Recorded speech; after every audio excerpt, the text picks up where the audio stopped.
Reunião nessa terça-feira pode definir a venda de Endrick para o Real Madrid e por cifras superiores aos 60 milhões de euros previstos na multa rescisória. Vídeo de hoje do canal da Nicola traz todos os detalhes dessa história e te atualiza também sobre o Corinthians, quem vai formar a comissão técnica de Fernando Lázaro. Os nomes já foram escolhidos.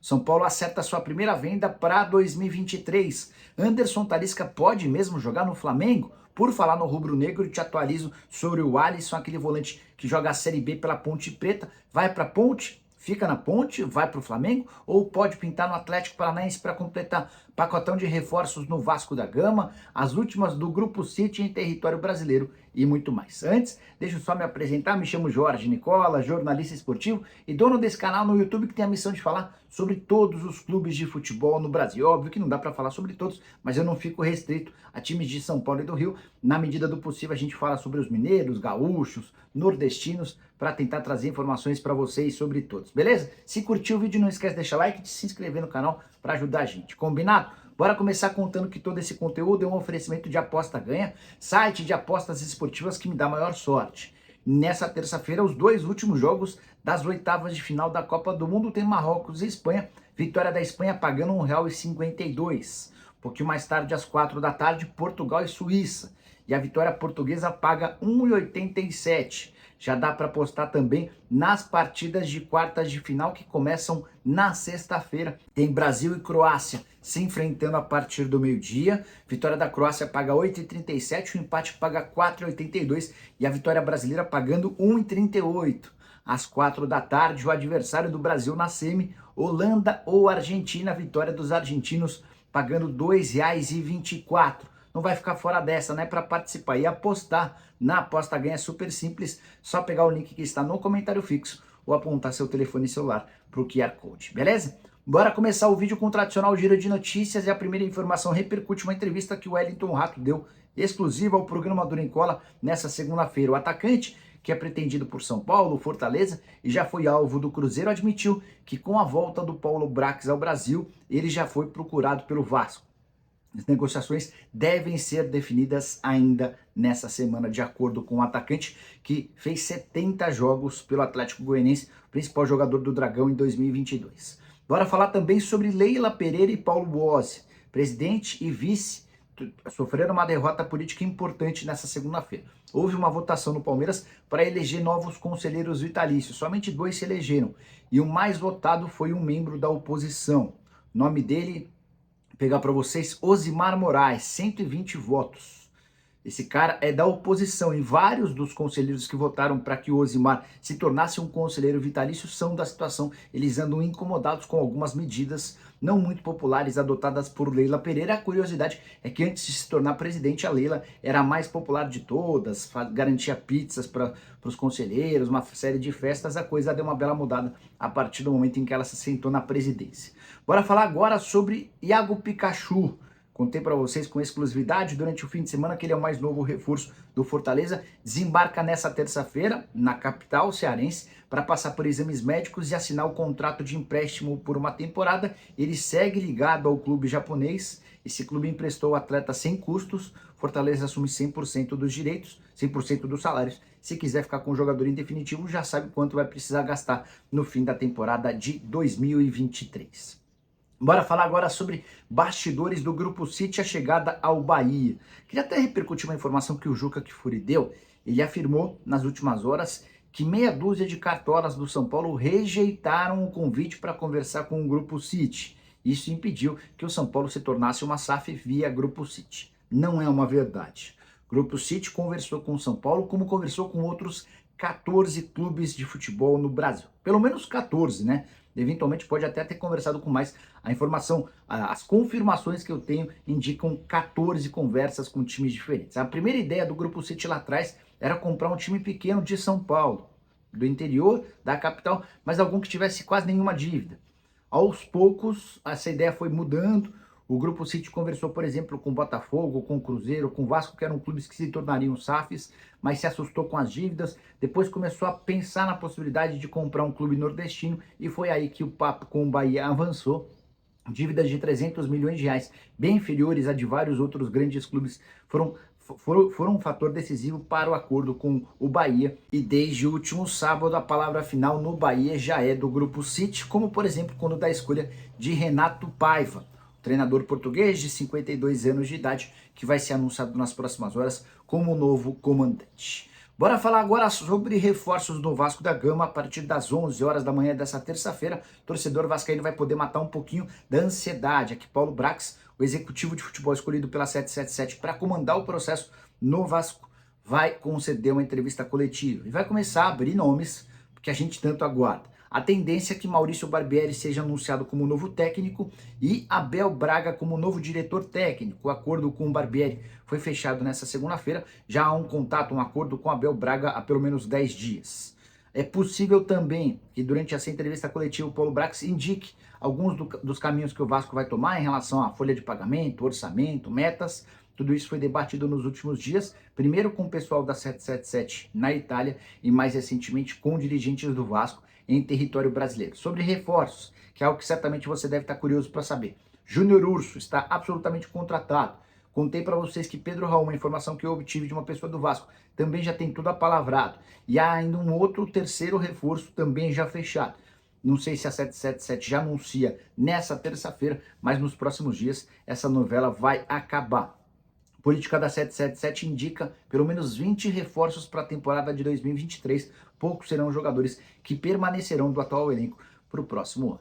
Quero falar agora sobre Anderson Talisca no Flamengo, especulação que já havia começado na semana passada e que ganhou um pouquinho mais de força depois que o jornal Marca da Espanha assegurou que o Cristiano Ronaldo é o novo reforço do Al Nassr da Arábia Saudita, é exatamente onde joga o Talisca. Muita gente, não sei de onde, passou a associar que se o Cristiano Ronaldo chegou, o Talisca vai embora.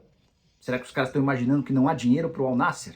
Só para lembrar que o Al Nassr se comprometeu a pagar 92 milhões de reais por mês ao Cristiano Ronaldo de salário. Se vai pagar 92 para o Cristiano, você pode ficar tranquilo que não vão faltar os 5 milhões de reais para o Talisca por mês, para que esse salário...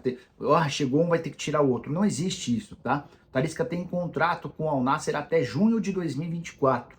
E é até a chegada do Cristiano Ronaldo a grande estrela do time. O mais natural é que o clube tente acomodar o Cristiano Ronaldo e o Talisca para jogarem juntos, um português e um brasileiro que eu tenho certeza farão enorme sucesso. Entrei em contato com o Talisca para saber se existe alguma novidade, alguma chance dele voltar. Só para lembrar da última vez que eu havia conversado com ele, ele havia assegurado que não sabia de absolutamente nada sobre a possibilidade de jogar no Flamengo, apesar das especulações. Ele quer voltar ao Brasil, mas não deve ser tão breve, tá?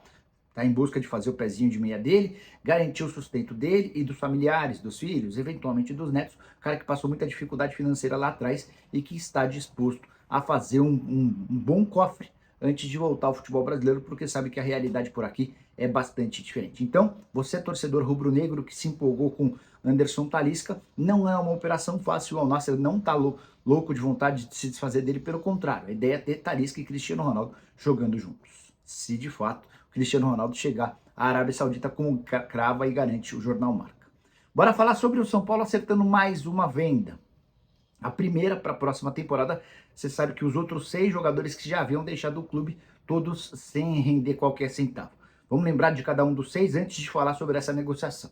O Tricolor já havia liberado, dispensado ou não renovado, com o zagueiro Miranda, com o lateral esquerdo Reinaldo, com o volante Andrés Colorado, com o atacante Marcos Guilherme, com também atacante o Bustos, Naruel Bustos, que foi devolvido ao Grupo City, além do atacante Éder, cujo salário era de 700 mil reais por mês. A venda que eu quero anunciar para vocês é do Luizão, atleta de só 20 anos de idade, formado na base do São Paulo, tinha contrato até 31 de janeiro, ou seja, o São Paulo já sabia que o perderia de graça. Por um pouco de sorte e também habilidade nas negociações, o Tricolor conseguiu antecipar a saída do Luizão, que vai jogar no West Ham da Inglaterra e vai deixar 15% do valor de uma venda futura. O São Paulo não leva absolutamente nada para perder o Luizão agora, mas de olho na possibilidade de o Luizão se valorizar na Inglaterra e ser negociado num futuro não tão distante, 15% dessa negociação vai ficar com o São Paulo. Isso é bom? Isso é legal? Eu te diria que se salvou algo que foi muito mal conduzido. O São Paulo não podia ter deixado o Luizão chegar ao último ano de contrato sem a renovação. Isso é inaceitável, inadmissível. Também está acontecendo com o Igor Gomes. Mas, diante dessa realidade, ter ao menos a possibilidade de levar 15% é melhor do que nada.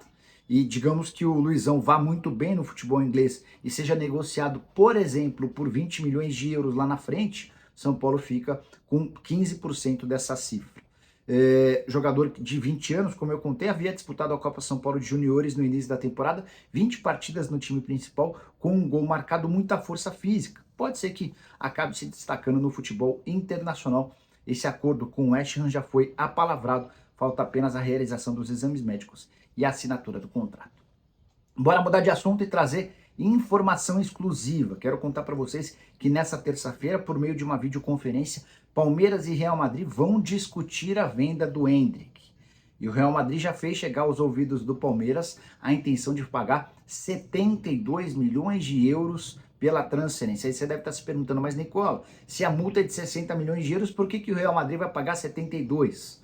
Porque o Real sabe que o PSG e o Chelsea têm negociações avançadas com o Palmeiras para levar o jogador por 60 milhões de euros. O Real Madrid não vai pagar os 72 ao Palmeiras. A ideia é fazer com que o Palmeiras não tenha de arcar com os impostos pela transferência para o futebol espanhol, que ficariam em algo na casa dos 12 milhões de euros. Dessa maneira, com os 60 milhões de euros da multa, mais os 12 milhões de euros do pagamento dos impostos, a negociação chegaria a algo na casa dos 398 milhões de reais. A segunda maior transferência da história do futebol brasileiro, só atrás e por pouco da venda do Neymar do Santos para o Barcelona. O Endrick seria vendido por bem mais, por exemplo, do que o Real Madrid desembolsou para contratar o Rodrigo e Vinícius Júnior, que hoje são titulares do Real e jogam na seleção brasileira. O Rodrigo valeu 45 milhões de euros, mesmo preço em relação ao Vini. A definição pode acontecer nessa reunião, nessa terça-feira, por meio de uma videoconferência, se o Real Madrid, de fato, formalizar tudo aquilo que já havia sido combinado verbalmente. A tendência é que a Leila Pereira acabe por ceder. O Real tem pressa, sabe da disputa, da concorrência, da intenção dos outros clubes e quer se antecipar para garantir que o menino de 16 anos de idade, que já tem conseguido encantar no time profissional, possa se transferir para a Espanha em julho de 2024, que é quando ele completa 18 anos de idade. Antes disso, não há qualquer chance de negociação. Eu vou ficar atento a essa história e, diante de novidades, vou atualizando para vocês. Só para arrematar, se o negócio for fechado em 72 milhões de euros, o Palmeiras fica com 70% dos direitos econômicos, os outros 30% estão atrelados aos familiares, tá? Bora mudar de assunto e falar sobre o Corinthians, que definiu sua comissão técnica para a temporada de 2023. O Corinthians fez os anúncios sobre o Fernando Lázaro e os integrantes da comissão em pílulas. Mas não foi por má intenção, ou não foi porque fazia parte de um planejamento, é que o Corinthians não sabia quem contratar para trabalhar com o Lázaro. A primeira escolha foi a do técnico, que era um auxiliar, foi efetivado. Depois contratou o seu Flávio Oliveira, que era preparador físico do Corinthians até janeiro, quando o Vitor Pereira pediu sua saída. O Flávio volta depois de trabalhar no Internacional. E nessa segunda-feira o Corinthians anunciou mais 2 nomes que vão integrar a comissão técnica fixa do Lázaro, serão os auxiliares diretos dele. 2 ex-treinadores, ou 2 caras que tentaram a carreira de técnico e acabaram não conseguindo mantê-las. Primeiro deles, o Thiago Largue, que foi técnico, por exemplo, em 2018 do Atlético Mineiro, acabou não conseguindo se manter no cargo de técnico, o último trabalho dele pelo Goiás em 2020. O Rodrigo Santana teve uma carreira meio parecida. Em 2019 ele esteve à frente do Galo, depois ainda foi para o Avaí e para o Curitiba.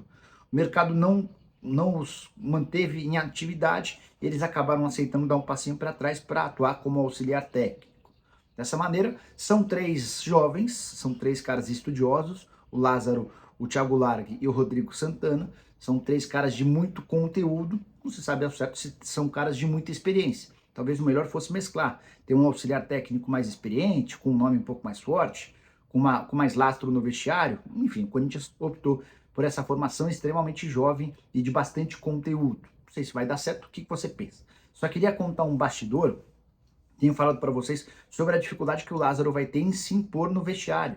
O Lázaro é um treinador que está em início de carreira e o elenco do Corinthians está cheio de jogador grande, que se acha, que quer mandar, quer comandar.